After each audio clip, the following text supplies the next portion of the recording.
So as we were sorting out our travel over the last couple of days, I was looking at the texts and I thought, I've heard this story before. So we know this story, right? The Good Samaritan. It's like one of the most famous of the stories in the Gospels that Jesus shares. And I want to talk about a few things because every time, and I've mentioned this before, every time a reading comes up in the lectionary cycle, the world is different. My life is different. Sometimes I'm, staggering out of a plane after a much longer trip than expected. And the world is in a different place, and my community and my family, and we as a community are in a different place. And so different parts of the text will strike me in different ways. In the reading today, a lawyer stands up, and he's not being friendly. You notice that? The word that is used. He is desiring to test Jesus, to challenge him, to take him down a notch. Now, a lawyer is not completely unrelated to how we would use the word today, but this is a religious figure that would help people understand the law of Moses and how it should be interpreted in their lives in that time and place. So you might go to a lawyer to ask, well, I have a new cow, and what does it mean to not work on the Sabbath relative to this new animal that I need to care for, right? That becomes kind of a legal question that you might approach a lawyer to understand.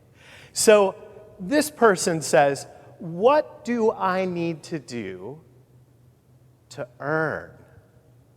To earn, right? You might have heard me emphasize it when I was reading, seeking to justify himself. So his idea is that he's going to show up, of course he doesn't know St. Peter, but he's going to show up at the pearly gates, and he's going to show up at St. Peter, and St. Peter's going to start looking through the list to see if his name's on it, and he's going to say, don't worry about it, I've brought my resume. Seeking to justify himself. What must I do to earn? Because I will earn it, right? The kingdom of God. So he answers. Jesus, of course, responds with a question. Well, what do you think? And he says, to love God with all your heart, your mind, your soul, and your neighbor as yourself. So sometimes, as our Muttersprache, our mother language, is different, we have some good conversations about how words between German and English sometimes are similar and sometimes different. One of my favorite fun words in German is Sitznachbar.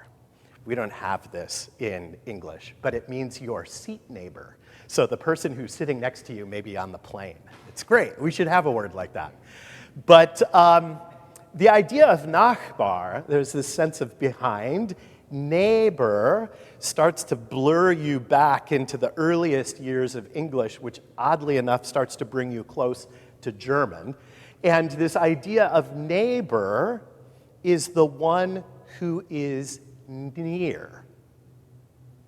The one who is near, okay? So proximity and nearness is a key piece of it. Now, Pastor Friederike was telling me that in German, often instead of saying Nachbar, you might say der Nächste, the next person. Again, that emphasizes this sense of proximity, right? Now, when I was thinking about this morning, I was walking to church like I do on Sunday mornings, and this is something that I've pondered a lot and has probably crossed your mind as well. But where I was on the sidewalk on Loma Verde next to Brown Hall here. And if you've ever been on that stretch of sidewalk, it's one of those strange stretches where the sidewalk is actually double width. It's like the sidewalk, and then the part where there would be grass between the sidewalk and road is more sidewalk. And this morning at 6:45, I was walking along, and I saw some folks walking towards me. And I drifted over to the right-hand side so that I was nearest the lawn, but that wasn't far enough away. So they stepped into the street, 2 full sidewalk widths from me at 6:45 on a crowded sidewalk in Midtown Palo Alto. Our ability to be near one another is something that we're very careful about, right? And almost none of us have the same rules in our mind about what it means to be near.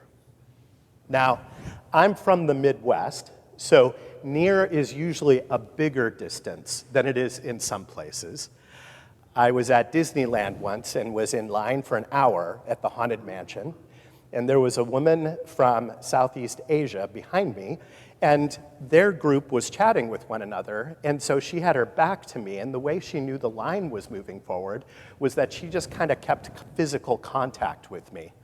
Now, that would be perhaps more normal where she is from, but in the Midwest, there were 2 competing things. One, that's a lot of physical contact, and it's not polite to speak up about it. So it was, it was an hour of, okay, to be near. So now we get to the part of the story that's the familiar part of it, right? So we have a man who has gone down on a road that is known to be dodgy. He gets beat up and robbed and left for dead.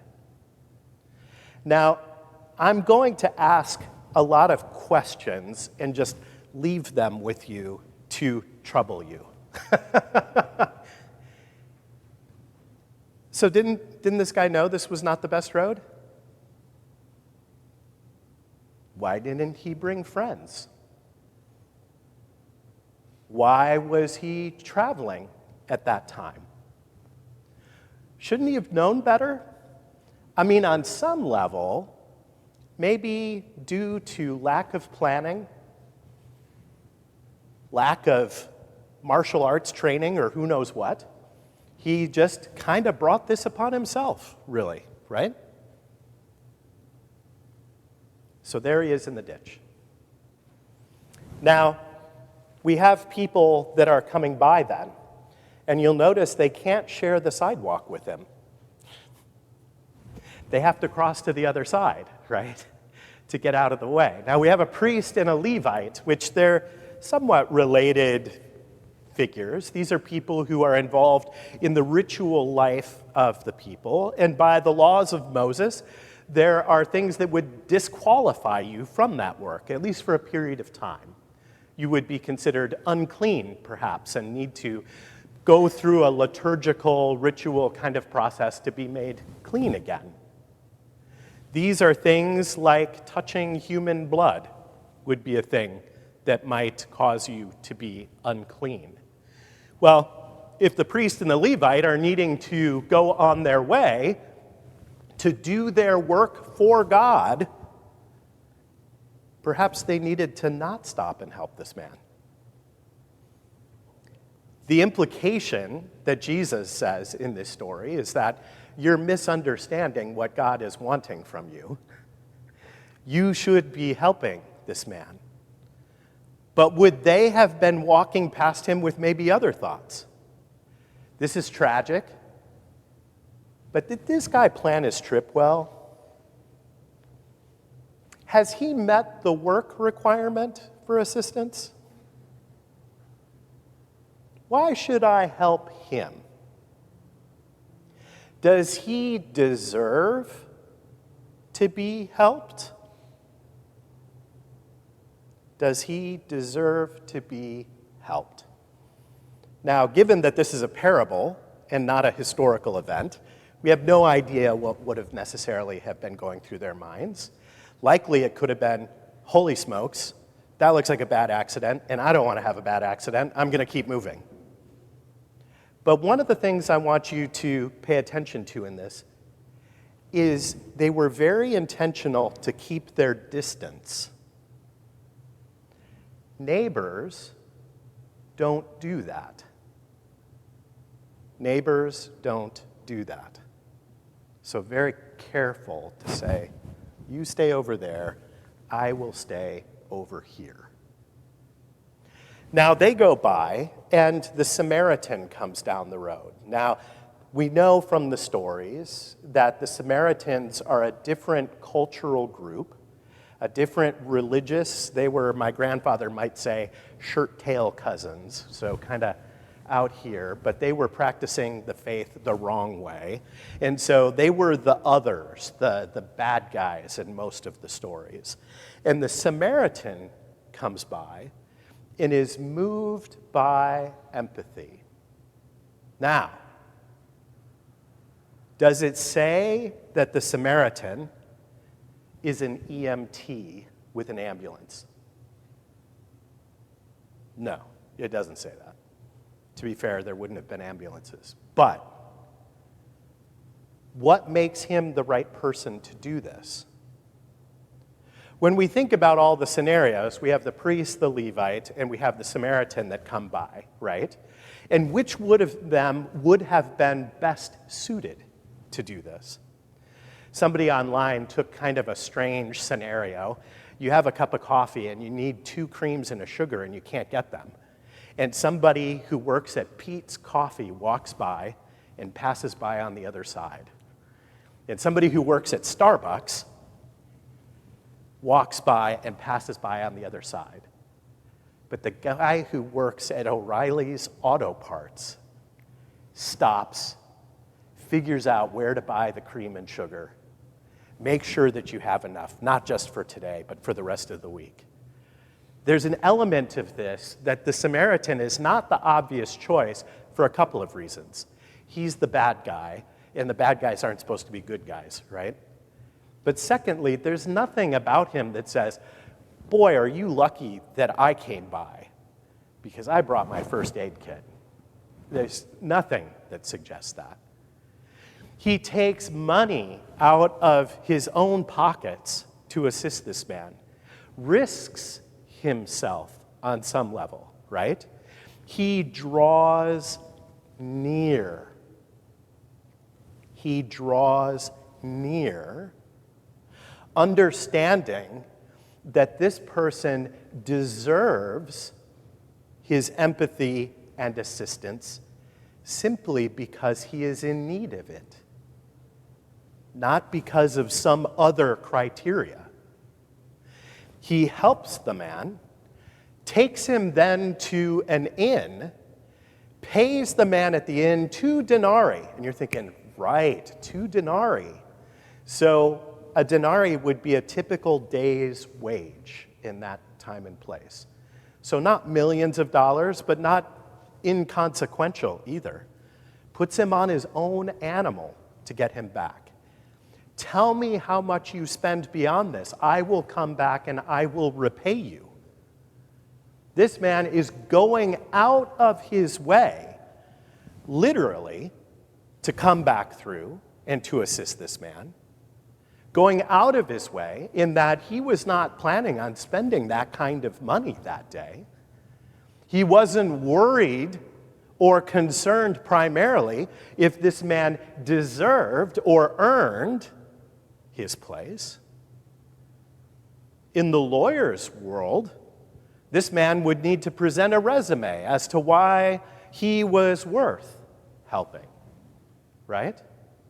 But throughout the Gospels, there is no concern about this being worth business. The last thing I want to touch on is just circling back to this idea of neighbor. What would Fred Rogers do, right? We can think of different groups. Is it the Ukrainian who stops to help the Russian? Is it the Palestinian who stops to help the Israeli? Is it, brace yourselves, is it the Republican who stops to help the Democrat? Is that the scenario? That's a valid question in this text. But the thing I want us to think about today is this crossing by on the other side What does it mean to be the neighbor?